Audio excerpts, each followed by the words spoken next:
tempo, no presente, passado e futuro.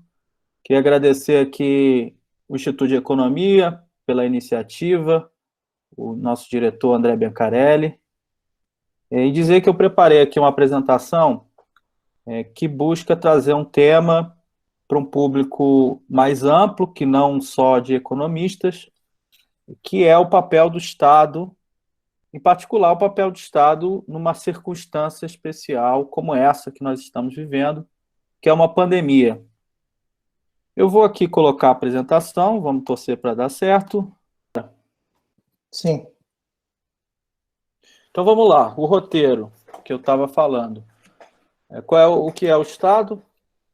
As funções do Estado, a política fiscal, o orçamento público, sua comparação com o orçamento doméstico. E aí eu queria falar sobre o papel do Estado em uma economia de guerra, por conta das comparações que se tem com o papel do Estado na pandemia. Aí, por fim, eu vou discutir como financiar e como pagar a conta do coronavírus. É uma discussão de política fiscal. E vou finalizar a apresentação pensando num papel do Estado para uma sociedade no futuro, um papel ideal do Estado cumprindo funções que ele não tem cumprido em muitos dos países. Então, esse é o roteiro. Espero que agora todos estejam vendo a apresentação. E depois aí vocês me dizem o que vocês acham e a gente discute. Primeiro, essa questão que é uma questão básica. O que é o Estado? A gente não para muito para pensar isso. Mas o Estado é um conjunto de instituições destinadas a administrar política, social e juridicamente um determinado território. Tá? O Estado não é o governo é a autoridade instituída que ocupa as instituições de Estado. O Estado é o conjunto de instituições. E o Estado, geralmente, ele é pactuado por meio de um contrato social. Aí tem uma foto do Leviatã, do Thomas Hobbes, que foi o primeiro cientista social, um dos primeiros a discutir o pacto social ou o acordo social que gera um Estado nacional. Um Estado nacional pode ser uma articulação de interesse em torno da necessidade da proteção, como o Thomas Hobbes discutia, da amenização das tensões violentas que uma sociedade pode gerar. Um Estado moderno, como os atuais, pode ser um pacto social em torno da geração de uma certa estabilidade num território e da garantia de determinados direitos, que vão desde o direito à propriedade até os direitos sociais, né? O direito à saúde, o direito à educação. Então, o Estado ele tem como objetivo, como finalidade, garantir esse contrato social. E qual é o papel do Estado em uma sociedade capitalista? Né? E por que eu estou falando de sociedade capitalista? Porque a sociedade que a gente vive, ela não é o único tipo de organização social possível. Existem outros tipos. E qual é a especificidade da sociedade que a gente vive? É uma sociedade onde a organização da produção e a distribuição dessa produção e a organização da alocação do trabalho social, ela é determinada ou regulada predominantemente pelas forças de mercado. O que eu estou dizendo? Alguém, quando se forma, os estudantes que vão se formar, eles vão trabalhar onde há demanda por trabalho. E essa demanda por trabalho, geralmente, ela é determinada pelas forças de mercado, ou seja, para onde que as pessoas precisam de mais trabalho, para onde que tem mais demanda por determinados tipos de serviço. São as forças de mercado que estão dizendo onde que se deve produzir, onde que se deve trabalhar e como você organiza essas relações. Assim como são as forças de mercado e as relações de propriedade que vão distribuir essa produção social. As relações de propriedade são importantes, há transferências de recursos por conta dessas relações de propriedade. Aí tem uma foto do Adam Smith, que é um dos que teorizou a sociedade capitalista, o chamado pai da economia, e tem uma mão na sociedade que faz alusão à mão invisível, que a ideia é que a sociedade se autorregula por meio dessa mão invisível que representa o mercado. Nem toda sociedade é assim, né? Evidentemente, tem outras sociedades cuja as relações de produção e a distribuição dessa produção são determinadas de forma diferente. Se eu pensar aí numa tribo de índio, a tribo de índio não é determinada ou regulada por relações de mercado. Quem decide onde que as pessoas vão trabalhar são convenções sociais por eles determinadas, são convenções culturais, são convenções jurídicas, vamos dizer assim, que vai dizer, olha, os homens vão caçar, as mulheres vão plantar, ou vice-versa, a gente vai produzir e vai consumir isso de maneira coletiva, se sobrar, a gente faz uma festa, consome mais, se não sobrar, a gente divide. Isso é uma forma de organização da sociedade não capitalista.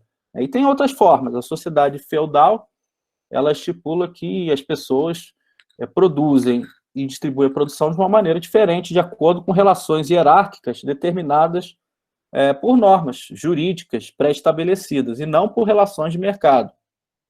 Mas nessa sociedade capitalista, o Estado tem funções. E as funções clássicas do Estado são três: a função distributiva, alocativa e estabilizadora. A função distributiva parte do princípio que o mercado, aliás, ele não consegue distribuir bem os recursos. Então, o Estado tem um papel de interferir na distribuição de renda que o mercado produz. Então, o Estado pode distribuir renda por meio de transferências, por exemplo, Bolsa Família, por exemplo, aposentadorias, por exemplo, seguro-desemprego, BPC, outras transferências, e pode também interferir na distribuição de renda por meio de impostos. Impostos sobre pessoas, imposto de renda, imposto de riqueza. E com isso ele pode chegar a uma distribuição de renda que seja desejável pela sociedade. O Estado também tem uma função alocativa, que é de fornecer bens públicos e mesmo de atuar em determinados setores produtivos. A ideia aqui também é que o mercado não consegue fornecer todos os bens públicos que a sociedade precisa, ou determinados setores são muito difíceis para a atuação do mercado. Então, o Estado ele pode fornecer saúde pública, educação, iluminação pública. É muito difícil pensar o mercado oferecendo iluminação pública, por exemplo, porque é um chamado bem indivisível. Você vai passar numa rua, outras pessoas vão usar o mesmo poste de luz que você. É muito difícil o mercado conseguir lucrar com poste de luz, porque é muito difícil eu colocar ali uma moedinha para o poste acender, eventualmente vai ter gente esperando para atravessar a rua junto comigo por esse poste, para ter esse poste aceso. Então é mais fácil a sociedade como um todo rachar a conta e financiar esse poste de luz, não só o poste de luz, mas a rua que tem na cidade, né, obras de saneamento, etc., do que o setor privado fazer. Então é função do Estado atuar ali. E o Estado também tem uma função estabilizadora, que é interferir na economia para amenizar ciclos econômicos, amenizar crises econômicas, buscar uma taxa de emprego mais alta, ou seja, reduzir o desemprego e reduzir uma inflação alta, que porventura tenha. Então, são essas três funções do Estado, e os economistas eles têm muita divergência sobre o quanto que o Estado deve atuar nessas três funções. Há uma convergência quase que total de que essas três funções existem, elas são importantes em alguma medida, mas alguns economistas acham que o Estado tem que atuar muito menos nessas três funções, outros acham que o Estado tem que atuar muito mais nessas três funções. E aqui tem o tema da política fiscal. O que é a política fiscal? É basicamente a política de uso de despesas, gasto público e receitas públicas. É o controle, o manejo do orçamento público para essa atuação do Estado. Então, o Estado tem o lado do gasto e o lado das receitas. Do lado do gasto, tem diversos tipos de gastos públicos. Tem os gastos que fazem uso da função distributiva, que são essas transferências, alguns subsídios, e tem os gastos que alocam recursos. por exemplo, os investimentos públicos, as compras públicas, e mesmo despesa com pessoal. Quando eu estou gastando com um professor da rede pública, na verdade, eu estou alocando recursos da sociedade em educação pública. A mesma coisa vale para um médico, para uma enfermeira. Então, o Estado faz esse tipo de despesa. O Estado tem formas de arrecadar. São os tributos, tem vários tipos, tem os impostos, tem as taxas, as contribuições. Tem algumas diferenças entre esses tipos de tributos. E tem também endividamento público. Eu posso fazer endividamento por empréstimos, ou eu posso fazer por títulos públicos. Eu posso emitir um título e pegar um dinheiro no mercado. Eu vendo o título, coloco o título e pego o dinheiro. Eu estou me financiando. E eu posso também vender ativos, por exemplo, privatizações, ou vender reservas cambiais, como tem se falado, ou eu posso simplesmente emitir moeda. Emitir moeda é considerado uma receita extra-orçamentária. O que significa? Eu estou gastando, o governo está gastando, o Banco Central está simplesmente colocando um número na conta lá do Tesouro Nacional, o Tesouro está gastando esse dinheiro. E aí isso pode gerar inflação, não necessariamente vai gerar inflação. E o Banco Central vai ver se isso vai gerar ou não vai gerar inflação e vai recolher esse dinheiro se for necessário. Quando ele recolhe esse dinheiro, ele coloca um título público, uma chamada compromissada, que é a dívida pública, no final. Tá? Mas isso é uma forma do Estado retirar dinheiro de circulação, enquanto que as despesas colocam dinheiro em circulação.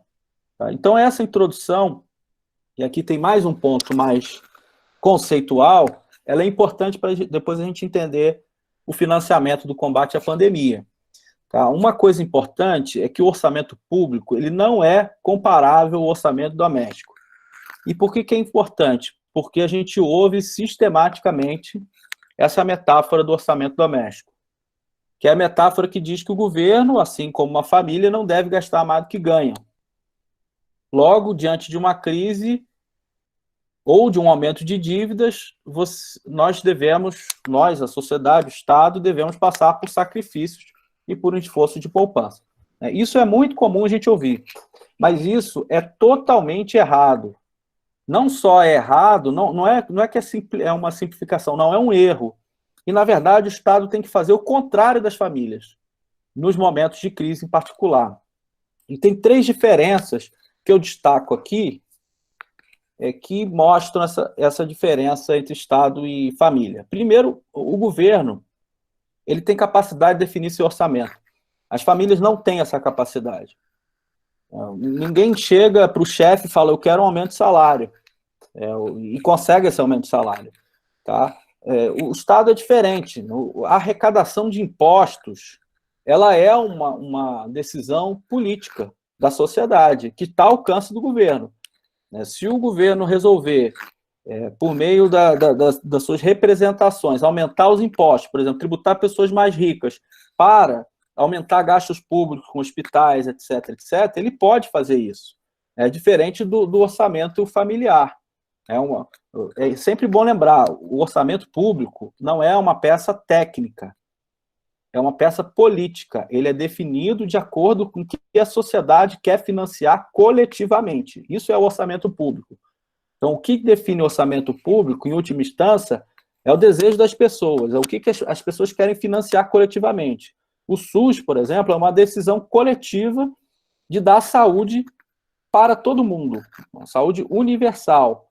Isso significa que nós todos estamos marcando com um custo, que é um custo coletivo.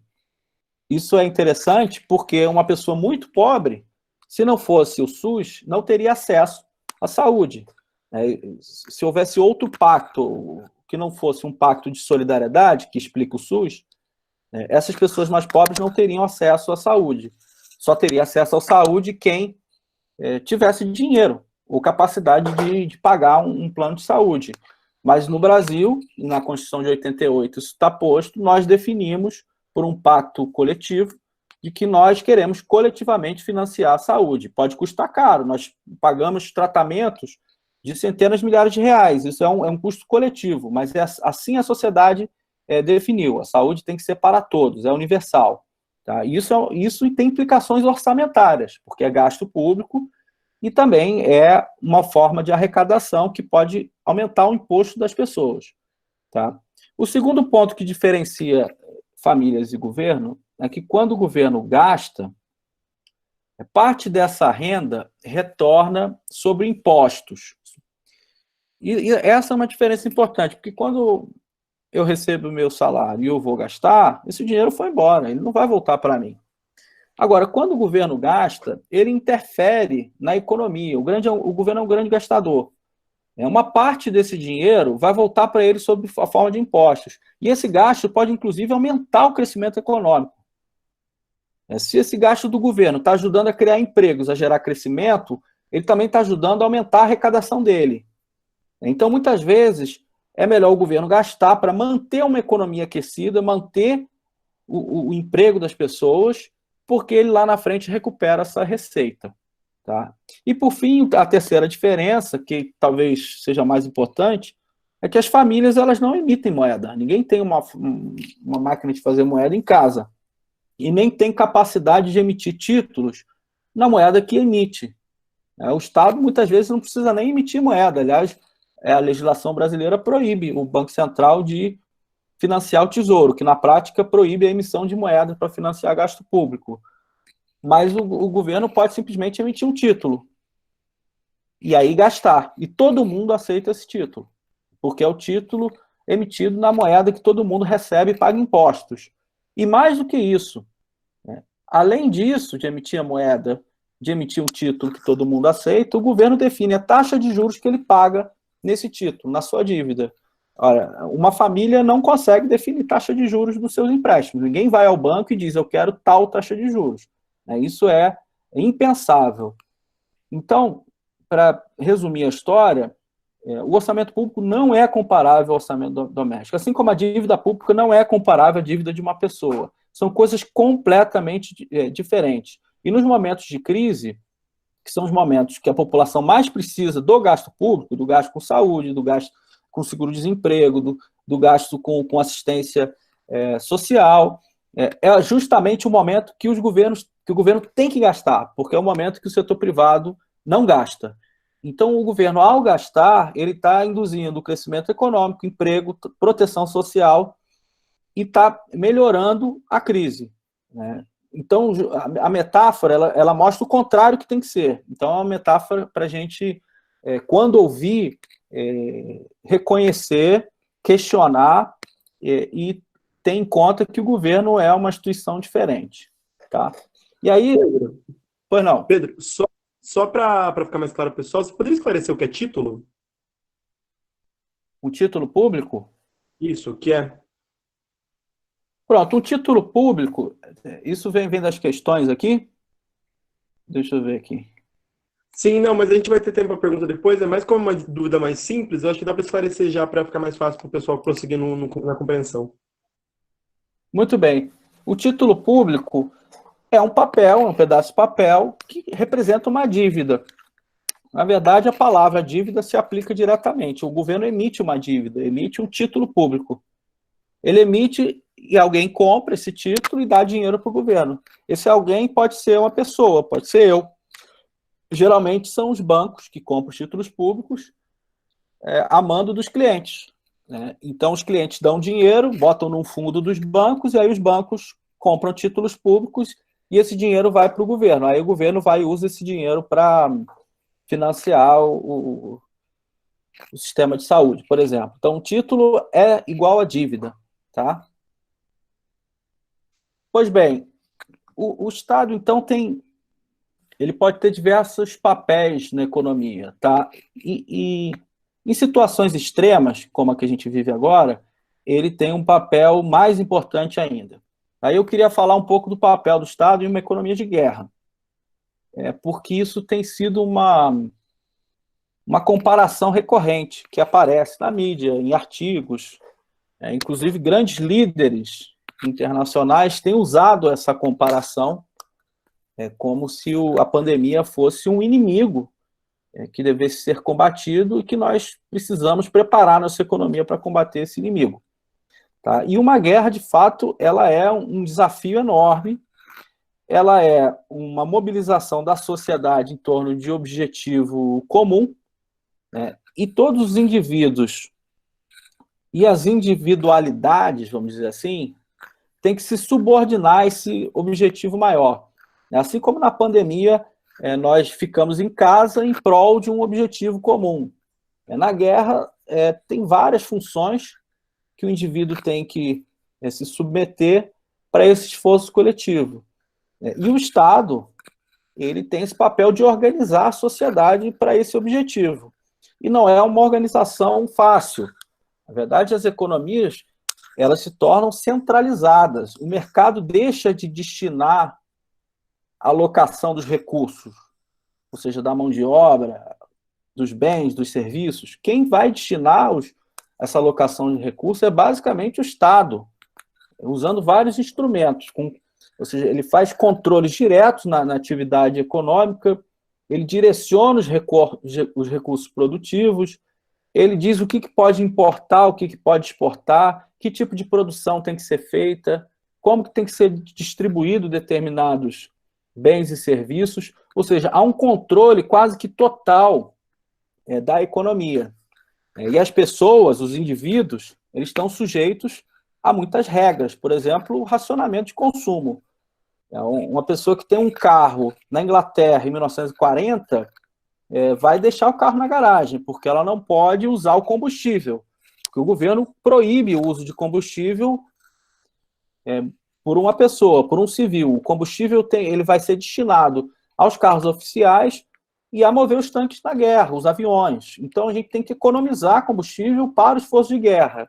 E por aí vai. Também isso vale para alimentos. Isso vale para várias matérias-primas que vão ser usadas no esforço industrial para a economia de guerra. Inclusive, o governo promove uma reconversão industrial. Então, você tinha uma fábrica de sapatos, o governo converte essa fábrica de sapatos em uma fábrica de uniformes militares. Uma fábrica de automóveis, o governo converte em algo para peças de equipamentos para o esforço de guerra, e por aí vai. Então, é o governo interferindo, e não mais a mão invisível do mercado, que apareceu lá no início, o governo interferindo na economia, e ele chega a ocupar mais da metade da economia, como é o caso da Inglaterra, da França e outros países, da própria Alemanha, na Segunda Guerra Mundial. Tá? Aqui eu tenho alguns exemplos dessa economia de guerra para mostrar como o Estado, por meio da propaganda, ele tenta mobilizar as pessoas, mobilizar o coletivo em torno desse esforço comum da sociedade. Então, tem, por exemplo, uma foto de um soldado apertando a mão de um trabalhador da indústria, mostrando no mesmo nível, soldado-trabalhador, o quão importante é o trabalhador para esse esforço de guerra. Ele está contribuindo para o soldado que está lá fazendo a luta. Aí no centro da imagem tem um desenho clássico, né, do empoderamento feminino, uma mulher dizendo: nós podemos fazer. Nós podemos fazer o quê? Nós podemos ocupar postos de trabalho que são necessários para o esforço de guerra e que estão desocupados porque os homens estão na frente de batalha. Né? E a imagem do lado é a mesma coisa, chamando as mulheres para as fábricas. Ou seja, há uma mudança na forma como a sociedade se organiza, e o governo passa a ser o grande organizador. Né? Por exemplo, ali tem dizendo que a indústria precisa de água. Então, as pessoas têm que economizar o uso de água. As pessoas têm que comer menos pão, é o que está escrito aqui na direita, embaixo. A cozinha é a chave para a vitória. E aí embaixo está escrito: coma menos pão. Ou seja, as pessoas têm que fazer um esforço, uns sacrifícios pessoais para deixar mais pão, mais alimentos para o esforço de guerra, para o conjunto da sociedade. Isso chegou a níveis extremamente dramáticos. Na Inglaterra, inclusive, teve um momento que se pediu que as pessoas matassem os seus animais domésticos por conta que esses animais domésticos também consumiam alimentos. Ou seja, é um trauma coletivo e que o governo administra, ou seja, ele tenta organizar. Tem outras propagandas mostrando a necessidade das pessoas financiarem o esforço de guerra, colocando a mão no bolso, ali um trabalhador colocando a mão no bolso para financiar o esforço de guerra. Uma outra imagem que tem aqui uma rata com roupas de mulheres, eu não sei ler alemão, mas eu imagino que esteja escrito que é uma atitude vergonhosa uma pessoa ir ao supermercado e comprar um monte de coisa para guardar em casa, porque outras pessoas vão precisar. Ou seja, uma economia de guerra é uma economia onde o Estado e a sociedade se mobiliza por completo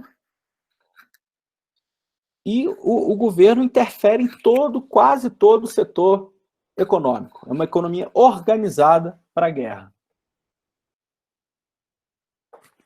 E aí, professor, pois não.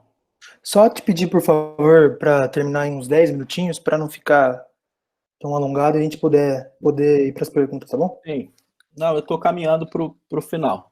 Ah, beleza. 10 minutos resolve. Tranquilo. E aí vem aí a história da pandemia, tá? Muita gente compara uma economia, uma guerra sanitária com a guerra convencional. É muito diferente, tá? Primeiro, uma guerra convencional, ela mobiliza todos os recursos da sociedade. Não tem um desempregado em guerra convencional. É curioso, porque em tempos normais tem um monte de gente desempregada. Mas no esforço de guerra não existe desempregado, porque, basicamente, o Estado e os esforços de guerra precisam de todo mundo, produzindo todo mundo no esforço produtivo. Agora, uma guerra sanitária é o contrário, eu preciso desmobilizar uma parte da sociedade, mas uma parte dos recursos, das pessoas. Eu preciso resfriar a economia, um resfriamento controlado da economia, para poder isolar uma parte da sociedade, o maior número de pessoas possível, e, ao mesmo tempo, deixar outras atividades funcionando. As atividades relacionadas ao combate da epidemia, mas não só. Eu preciso que as pessoas que estão isoladas possam se alimentar, por exemplo, que elas tenham segurança. Eu preciso da máquina pública, da administração pública funcionando. Eu preciso da produção de medicamentos funcionando. Ou seja, então, uma guerra sanitária, o Estado na pandemia, ele tem que fazer esse experimento de resfriar uma parte da economia e mobilizar outra parte da economia. Tá? E, para ser mais preciso, o Estado tem que fazer duas coisas. Tem que combater a pandemia, então, para isso, tem que mobilizar recursos e tem que garantir o isolamento social e amenizar os efeitos econômicos desse isolamento. Então, ele tem que dar recursos para trabalhadores informais, desempregados, trabalhadores formais que não estão trabalhando por conta do isolamento social. Então, o Estado tem que prover esses recursos. Ele tem que evitar que as empresas quebrem e que, no momento subsequente, quando acabar o isolamento social, a gente não tenha mais essa estrutura corporativa. Ele tem que dar estabilidade para o sistema financeiro, porque se o sistema financeiro quebra, aí a economia toda vai junto, e ele tem que garantir o funcionamento de setores essenciais. Então, veja, é um Estado que tem que interferir muito na economia. E tem que interferir também no combate à epidemia. Ele tem que alocar recursos para a saúde pública, ele tem que induzir produção e distribuição de recursos para fazer essa cadeia do combate à epidemia funcionar.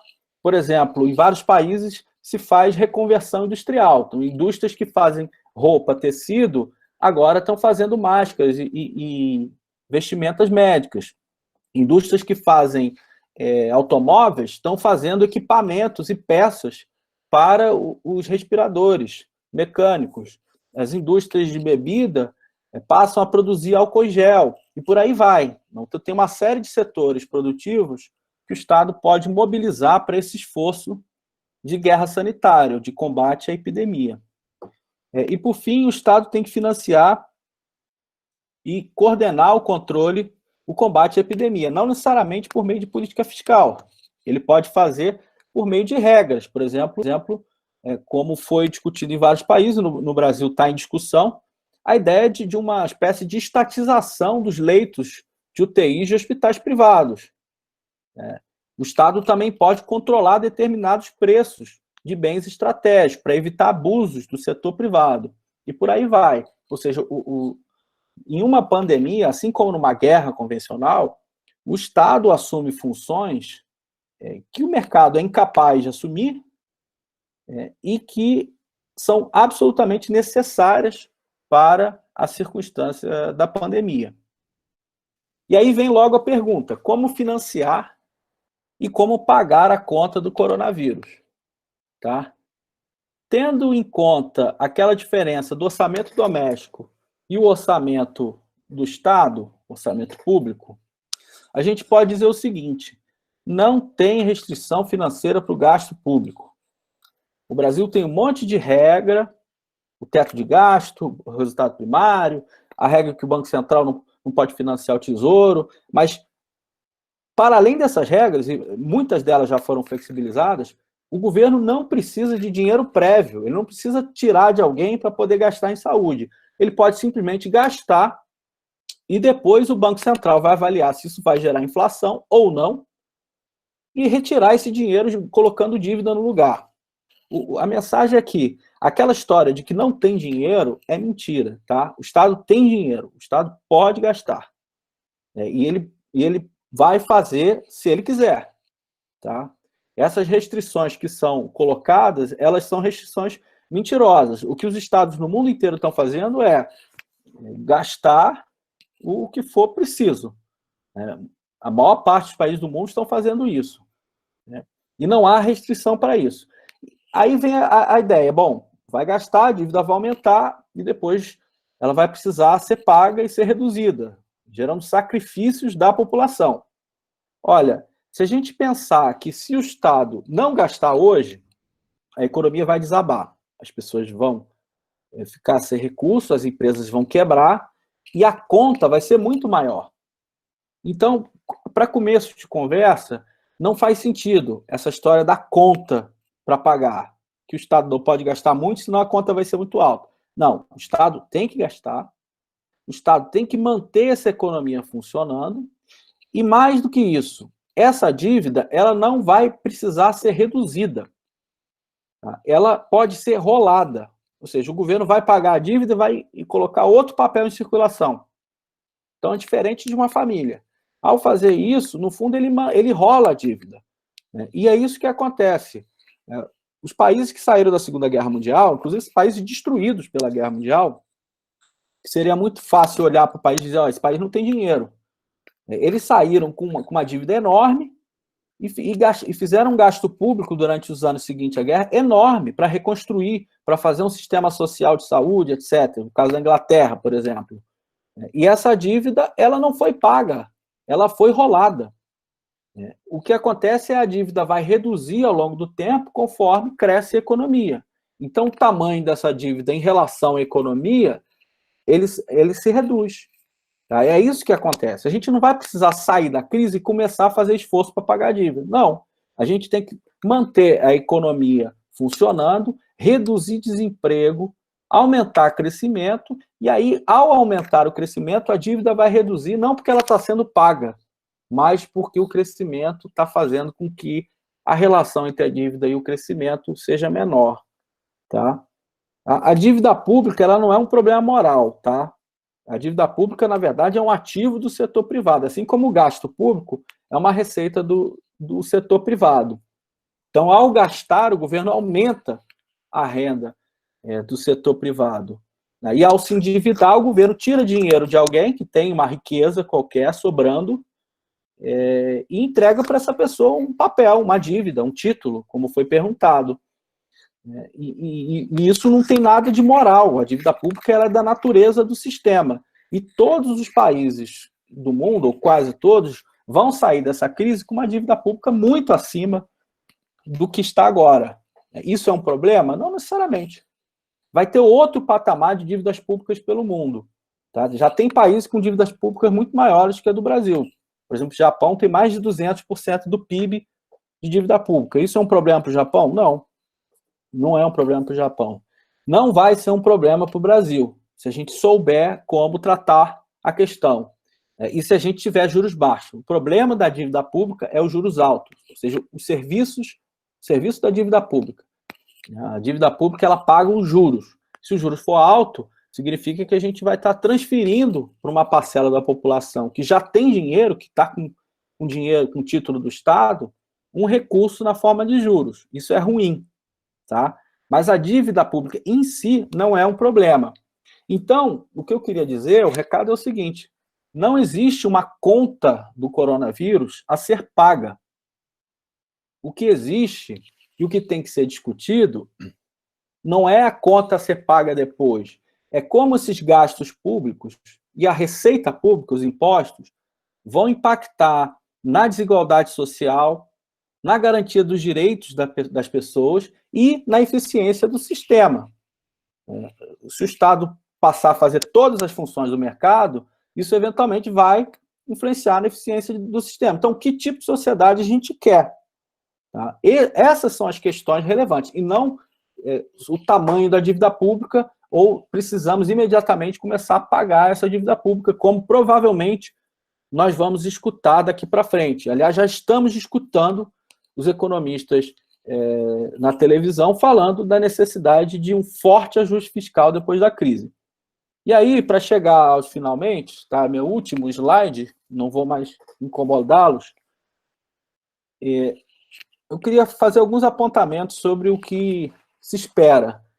Primeiro, o mundo que vai sair depois da pandemia não vai ser o mesmo mundo que entrou nela.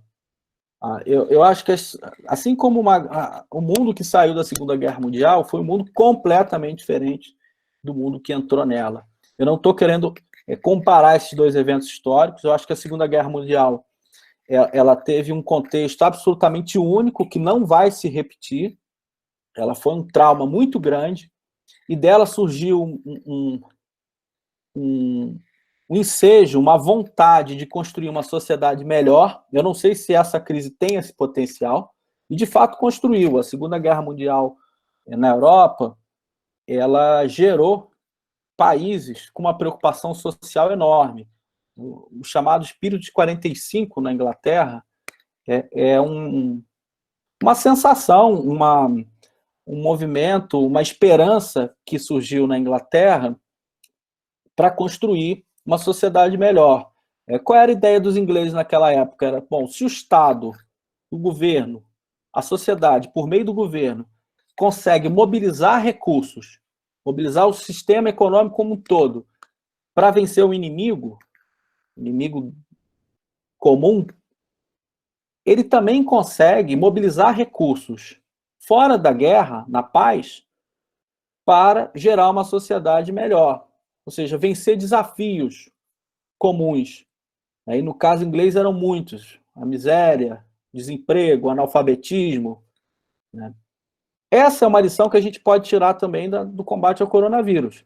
Se os Estados nacionais, por meio de uma solidariedade social, de um esforço coletivo, mobilizam recursos para vencer um vírus, também podem garantir, depois de passar do isolamento social, recursos para vencer mazelas sociais, resolver o problema da miséria, resolver a falta de moradia, resolver o desemprego, os desafios ambientais. Ou seja, a gente pode construir uma sociedade diferente, usando os instrumentos que o governo tem e a vontade da sociedade. É possível. Essa ideia do é possível, ela é importante. Porque a gente não precisa ficar restrito a um pensamento de que o Estado não tem dinheiro, que o Estado é ineficiente, que o Estado não pode fazer isso, que o Estado não pode fazer aquilo. Que nós temos que aceitar o desemprego, que nós temos que aceitar a miséria, que nós temos que aceitar os problemas ambientais e que a vida é assim mesmo. A gente pode pensar uma sociedade diferente. E eu acho que essa crise ela vai oferecer aos países alguns instrumentos. E algumas coisas eu espero que de fato mudem. Eu acho que todo país do mundo vai se preocupar com a saúde pública depois da crise. E vão investir maciçamente em saúde pública. Provavelmente, muitos países vão se preocupar com determinados setores estratégicos, setores que podem atendê-los em situações como essa. Porque provavelmente a gente vai ter um mundo mais protecionista, menos globalizado do que era, e os países vão se preocupar com a produção doméstica de alguns bens e de alguns serviços. E, por fim, eu acho que os países vão ter uma preocupação com os mecanismos de assistência social. Essa crise mostrou que muitos países não conseguem chegar até o seu cidadão, não conseguem chegar com recursos, com assistência social. Eles não têm uma rede de assistência social eficiente a ponto de uma situação como essa poder atender a população, né, e manter a população com recurso para que elas fiquem em casa. Se as pessoas não têm dinheiro, elas não vão ficar em casa, isso é óbvio. Se uma pessoa com filho que acabou o dinheiro, acabou a comida na geladeira, ela vai sair para a rua e vai tentar alguma coisa. Isso é ruim para a pandemia, para a doença que se alastra de uma maneira mais rápida e pode ser evitado por meio de transferência de recursos do Estado. Tá? E, por fim, aqui terminando de verdade, eu acho que a lição geral é essa. Eu acho que essa pandemia ela promove outra atuação dos Estados nacionais no mundo todo, e saindo dessa pandemia, a gente vai ter uma sociedade diferente, uma sociedade com cicatrizes, tá? Com mais desemprego, com empresas quebradas, né? com um nível de demanda muito menor, um crescimento muito menor, e uma necessidade de atuação dos Estados nacionais, depois da pandemia. Nós não vamos voltar ao normal em alguns meses, nem talvez alguns anos. Tá? Então, o gasto público vai continuar sendo um instrumento importante. E é claro que pode ser usado por uma lição mais geral, uma ideia de conseguir uma sociedade mais justa, sem a miséria, sem falta de moradia, onde o Estado atua de uma maneira mais ampla. Mas é evidente que ninguém espera que o mundo aprenda essas lições do dia para a noite, né? E nem é uma questão de aprender lição, é uma questão de estruturas de classe, de interesses políticos que estão por trás da atuação do Estado.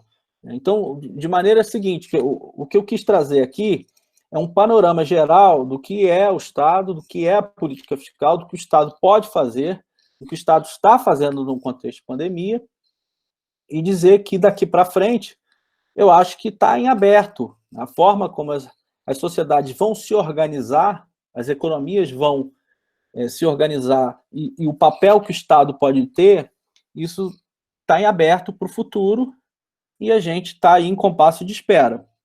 Então, para terminar, eu queria agradecer mais uma vez a iniciativa, dizer que uma boa parte das coisas que eu falei aqui, eu escrevi também. Esse aí é o meu site, e lá tem alguns textos que tem essa discussão. E é isso. Obrigado a todas e todos pela paciência e fico à disposição para as perguntas. Muito obrigado, Pedro. Gente, foram bastante perguntas, o pessoal participou muito, só que a gente não tem tempo para todas elas, né? Então, pela ordem, a gente vai ter 2 rodadas de perguntas, né? Com 3 perguntas cada. As perguntas são um pouco complexas, então a gente vai manter 3 em cada rodada para que dê conta, né? De responder tudo. A gente vai ter 15 minutos, tá, Pedro, em cada rodada? Tá bom. Então, vamos começar com a primeira pergunta. Vou dar 3 perguntas, então, e aí dá para ver se consegue fazer um bem bolado com as respostas. A primeira pergunta é da Eliane Fonseca, pensando no momento atual, em um momento de centralização da economia, quais os impactos na sociedade brasileira de uma tentativa de desmoralização das instituições como um agravante da diferença social brasileira? A segunda pergunta é do Eduardo Ranieri, que para financiar a crise, aumenta a dívida interna, existiria um limite para o tamanho da dívida interna em relação ao PIB? Como contornar o fato de que os investidores internacionais tendem a retirar recursos do país quando esse é considerado de investimento arriscado na relação dívida pública-PIB? E a última pergunta da rodada, que também é da Eliane Fonseca, pensando no conceito de Estado, como podemos analisar a crise entre governadores e a presidência em uma dicotomia frente ao coronavírus? Então, essas são as 3 perguntas para a primeira rodada. Beleza, Samuel, eu respondo? Sim, professor. Então, vamos lá, vamos responder. 15 minutinhos, tá, por rodada. Não, eu preciso de menos que isso. Até para a gente conversar mais aqui. Eu quero ouvir vocês. Bom, primeiro a questão da Eliane, eu vou juntar as duas, tá? Que ela fala num momento que o Estado é tão importante, como que pesa a desmoralização das instituições. O Estado é as instituições, né? Como a própria definição de Estado, ela carrega esse caráter institucional. Então, desmoralizar as instituições e a própria democracia é péssimo para a atuação do Estado. Assim como esse conflito federativo é péssimo num momento como esse. E aí eu acho que tem um ponto importante, que o que eu falo do orçamento público e orçamento doméstico vale para o governo federal. Quem que tem a máquina de fazer dinheiro? É o governo federal. Não é o Estado, não é o município, tá? O Estado e o município, eles dependem dos recursos do governo federal. Então, nesse momento, o governo federal tem que fazer transferências pesadas para estados e municípios, que é quem opera na ponta.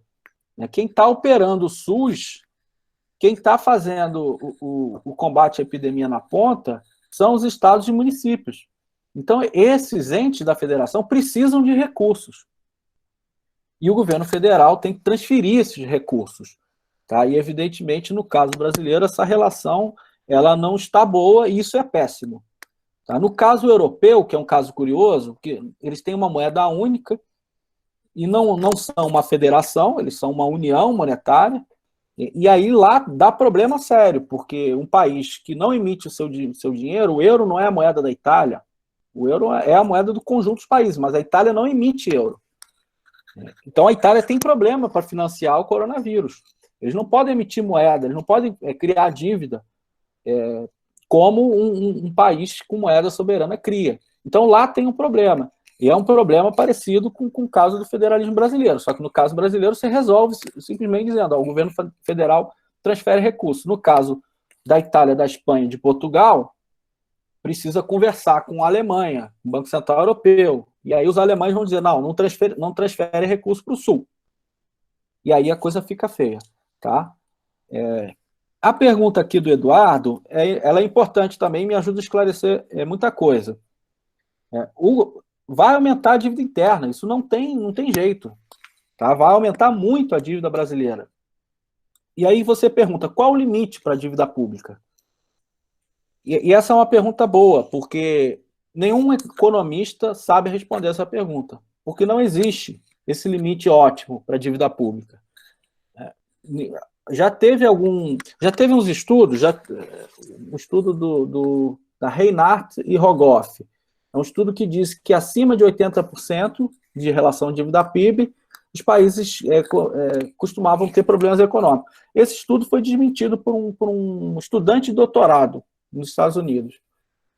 Na verdade, estava errado. Não tem relação entre o patamar da dívida pública e o desempenho econômico. O problema é quando essa dívida pública ela é em dólar. O dólar é a moeda que a gente não emite. Se essa dívida pública for em reais, esse problema não existe. Tá? O Brasil já quebrou uma vez, várias vezes, na verdade, por estar endividado em dólar. Na década de 80, o Brasil quebrou, então a gente tinha que arrumar a nossa economia para conseguir dólar. Então faz uma recessão, as pessoas importam menos, desvaloriza o câmbio, exporta mais, consegue mais dólar para pagar a dívida. Não é o caso agora, o Brasil não quebrou. Tá? Desde 2015 nós vivemos uma crise muito grave e o Brasil não quebrou com essa crise, porque nós temos dívida na nossa própria moeda e não na moeda dos outros. E aí você também tocou numa questão importante, que são os investidores internacionais. Os investidores internacionais, mesmo eles, primeiro, detêm uma parcela pequena da dívida pública, não é uma parcela majoritária. O que pode acontecer é uma instabilidade devido ao excesso de capitais de curto prazo que o Brasil recebe, desses investidores internacionais. Aliás, que já está acontecendo, a taxa de câmbio chegando próxima de 6, ou seja, R$6 por cada dólar. Isso já é um sintoma de uma instabilidade. Mas os países têm recursos para lidar com isso. No caso brasileiro, a gente não aplica esses recursos por conta de uma mentalidade mais liberal, ou seja, da liberdade dos fluxos de capitais. Mas, historicamente, nós já tivemos vários instrumentos para lidar com a entrada e saída de fluxo de capitais, para lidar com a própria taxa de câmbio. Tá? Então, o recado que eu tenho é o seguinte, é administrável, é possível fazer um combate à pandemia eficiente, aumentar a dívida interna e isso não ser um problema. Então, eu acho que esses são os pontos que eu queria destacar dessas perguntas. Tá, Pedro, eu vou ler mais algumas perguntas do chat. Eu tentei dar uma agregada entre todas as perguntas para responder a maioria das pessoas. Então, o Davi Carvalho perguntou o seguinte: o governo tem que mobilizar muitos recursos neste momento. No Brasil, especificamente, como o governo poderá pagar esse custo? Acho que você respondeu parte disso. Como retomar o crescimento econômico após a pandemia com a dívida tão elevada? Então, acho que a questão da dívida está sendo bastante perguntada, inclusive vou ler da Ildete. Sobre a PEC de guerra, PEC 10, ela foi viável para a população brasileira? Por que o endividamento público se temos quase 3 trilhões em reservas no caixa da conta do Tesouro Único e nas reservas internacionais? Acho que é legal tocar nessa questão da conta única e das reservas, né, que são questões mais polêmicas. E a Eudete, e também queria emendar essa pergunta da Eudete com o Caio, que vai falar também. A dívida pública não é problemática porque o Estado, tecnicamente, não deve a ninguém especial, na maioria dos casos. Vou fazer essa reflexão. E uma última pergunta, do Henrique: quais medidas protetoras podem ser feitas para trabalhadores autônomos e microempreendedores? Ótimo, muito boas as perguntas. Tá. Primeiro, a história do financiamento. Eu escrevi, inclusive, deu um debate enorme lá no Twitter, que é o espaço que eu uso para fazer essa discussão, sobre o financiamento do coronavírus e essa ideia de que vai sobrar uma dívida e que essa dívida é um problema, que nós vamos ter que fazer sacrifícios. Tá? E depois as outras ideias, por exemplo, o uso da conta única e das reservas internacionais. Tá? Primeiro, eu começo voltando à história. O Estado, o governo, não tem restrição financeira para o gasto público, tem restrição real. O governo pode gastar, comprar tudo que tem na sua própria moeda. A restrição que o governo tem é os recursos que a sociedade produz. Essa é a restrição. Tá? E aí tem o dinheiro na conta única. A conta única é um problema jurídico, contábil. Você pode amanhã acabar com a conta única, não vai fazer diferença nenhuma. Se você amanhã colocar mais 1 trilhão na conta única, também não vai fazer diferença nenhuma, só vai fazer uma diferença jurídica e contábil. Tá? Porque tudo que é gasto da conta única vai bater nos resultados fiscais. Se o governo permitir o Banco Central financiar o Tesouro Nacional, aí a conta única deixa de fazer sentido. Na prática, quando o Banco Central financia o Tesouro Nacional, ele está colocando dinheiro na conta única. Colocando dinheiro, pegando título, ou colocando dinheiro sem título nenhum. Colocando dinheiro na conta única. O que eu acho? Eu acho o seguinte, vamos tornar mais fácil o gasto público? Vamos. Então permite o Banco Central colocar dinheiro na conta única e usa a conta única. Acabou o dinheiro lá da conta única, o Banco Central vai lá e coloca mais. Porque precisa do dinheiro para o combate à saúde. Tá? Então esse é o ponto. A conta única é um problema, uma questão jurídica e contábil. O ponto é que não tem restrição. E pelo fato de não ter restrição, não precisa pegar o dinheiro das reservas cambiais. A reserva cambial é um ativo do Estado, um ativo de todo o povo brasileiro, que tem uma função, que é uma função de amenizar as flutuações da taxa de câmbio, uma função de reduzir a vulnerabilidade externa. Usar as reservas cambiais pode aumentar a vulnerabilidade externa. E depois usar a reserva cambial, você está vendendo um ativo para fazer um gasto. Você reduz, você não aumenta a dívida bruta para fazer o gasto, mas a sua dívida líquida aumenta. O que é a dívida líquida? A dívida líquida é quando eu somo os passivos e os ativos. Então eu estou reduzindo meus ativos e mantendo os passivos. Aumentou a dívida líquida. Tá? Só que os economistas costumam olhar só para a dívida bruta, mas, na minha opinião, o que é mais relevante é a dívida líquida. Então, o uso das reservas cambiais ele pode ser feito, mas para outras finalidades. Por exemplo, o governo pode ajudar empresas a pagar a dívida externa. O governo pode ajudar a Petrobras em determinadas importações essenciais. O governo pode ajudar empresas nacionais e o governo pode usar os recursos para importar equipamentos para o SUS, por exemplo. Isso ele pode fazer, porque ele está usando para gastar em dólar, né, e não para financiar gasto em real. Então, a minha opinião quanto a isso é não usar as reservas internacionais para gastar. Tá? Aqui teve aqui a questão do crescimento que o Davi colocou. Né? Veja, o patamar da dívida pública não vai impedir do Estado gastar mais ou menos. O que impede o Estado de gastar é uma convenção que se cria de que o Estado tem que se limitar, que o Estado não pode ocupar mais espaço na sociedade. Na minha opinião, o Estado tem que gastar até ocupar os recursos da sociedade. Recursos que eu falo emprego, trabalho, e recursos que eu falo capital. Então, o Brasil vive um desemprego enorme e uma capacidade ociosa enorme. Isso é um desperdício. O desemprego é um desperdício da sociedade. Os governos podem gastar para estimular a demanda, incentivar o setor privado, para empregar as pessoas. Uma vez as pessoas empregadas, o governo não precisa mais ficar gastando.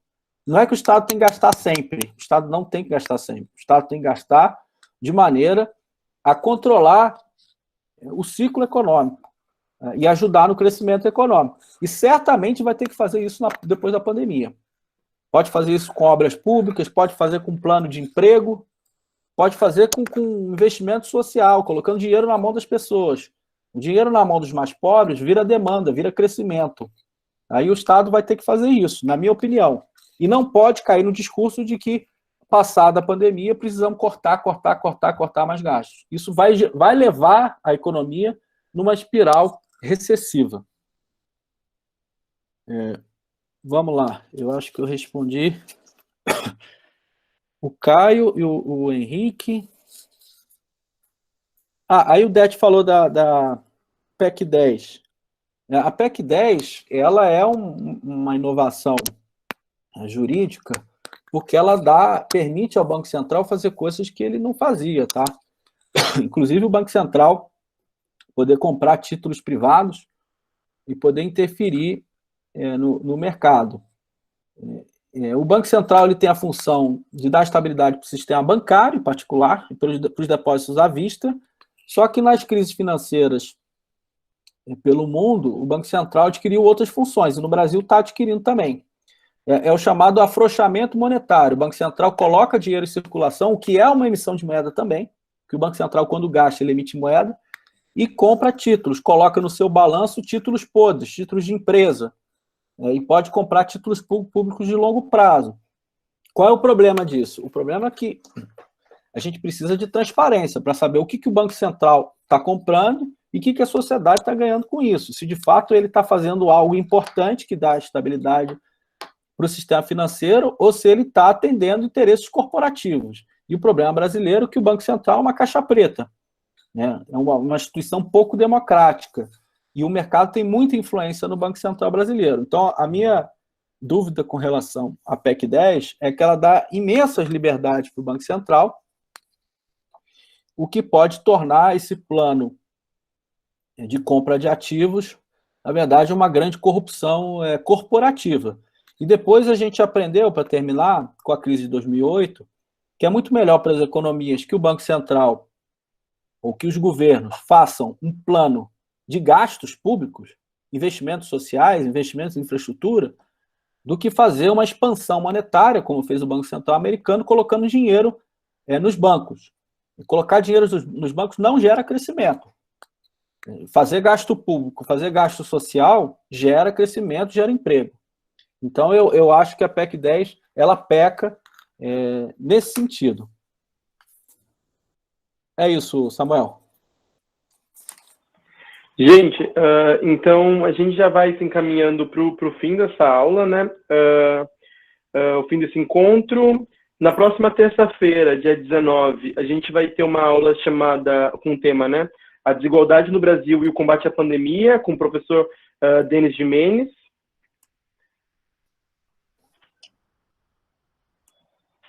Aí, Marcelo? Então, pessoal, eu queria agradecer a todo mundo. Vamos finalizar aqui. Obrigado a todos que compareceram aqui na exposição do Pedro. Valeu, Pedro, pela exposição, muito bom. Traz mais consciência ao debate. E, Davi, obrigado por estar ajudando na organização. E Marcelo, a todos os alunos. deixa eu dar a palavra só para agradecer você, Marcelo, Samuel, o Davi, que está aí no trabalho.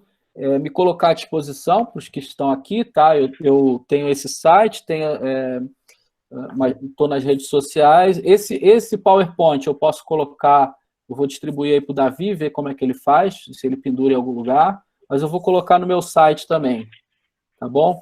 Então eu queria agradecer a presença de todos, estou vendo que tem bastante gente na sala, e agradecer a iniciativa do Estudo de Economia. Isso. E é isso. Obrigado a todos, a organização. Ficamos por aqui. Abraço. Obrigado, pessoal. Obrigado a todos.